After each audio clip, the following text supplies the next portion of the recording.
Hey everybody.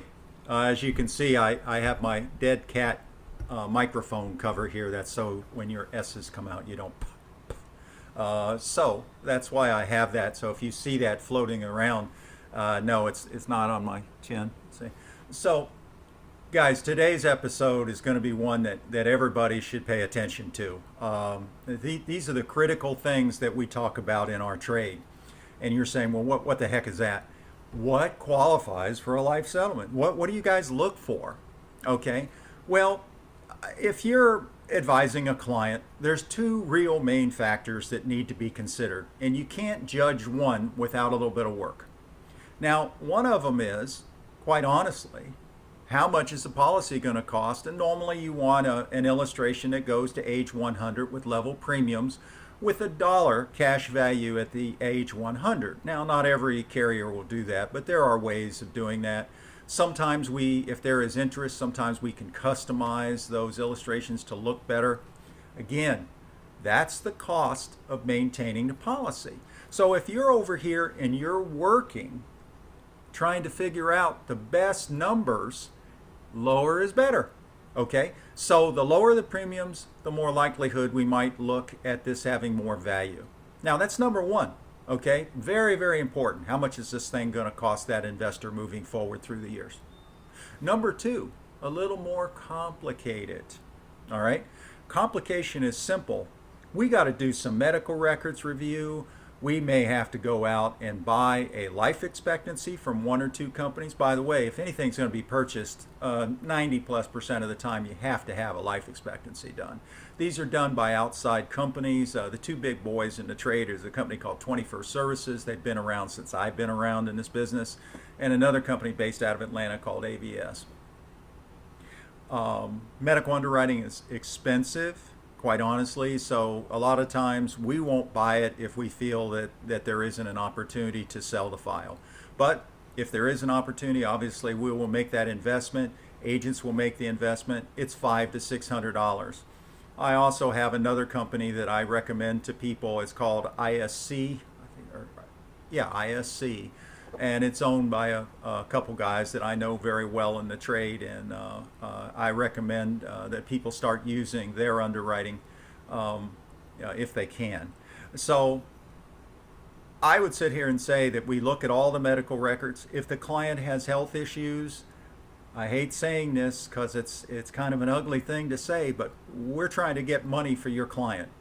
The shorter the life expectancy is, the more likelihood of an offer. And right now our market is probably 12 years maximum life expectancy on average. Okay, and that may be pushing it. But like I said, I've been working on a case in my last episode. This client can range anywhere from 12 years up to 20 years. And so don't always judge that. It depends. But it does take a lot of effort, and the offers are not going to be astronomical. But there are opportunities out there. So we have to look at life expectancy. So when you look at life expectancy and the cost of the policy, if your client's 60 years old and he's got no health issues, stock it away for a few years, okay? If he's 70 and he has no health issues, probably still not looking great. But if he's 70 and he's starting to have health issues and things of that nature, hey, take a look at it. Run it up the flagpole is what I like to say. See what the hell the market will give you. Again, our business is based on those two factors, and you won't always get an offer, but we certainly can look at them in the marketplace. If you're doing your own cases, make sure you send them out to a variety of people. Okay, don't send them to one provider, because that's not going to give you the total impact of this market. I've got guys that will buy life expectancies longer than 13 years, but they are picky and they don't pay a lot for them. But it's better than a lapsed policy. Clients get rid of their policies 90% of the time, okay, is because of money. They don't want to pay for it. Maybe a term policy is coming up. There are a lot of different things that are going on with this. And quite honestly, you just have to see what happens. If you have an interest, you send it to me. I'll tell you straight up, because I don't want to waste your time nor mine or your clients. If it makes sense, I will recommend you do something. But there are some guidelines. Normally age 70 and up. Not always, but I would say 90+% age 70 and up. If they have health concerns, then everything goes out the door. Okay, don't worry about the age. But again, two things. How much is it going to cost through the years?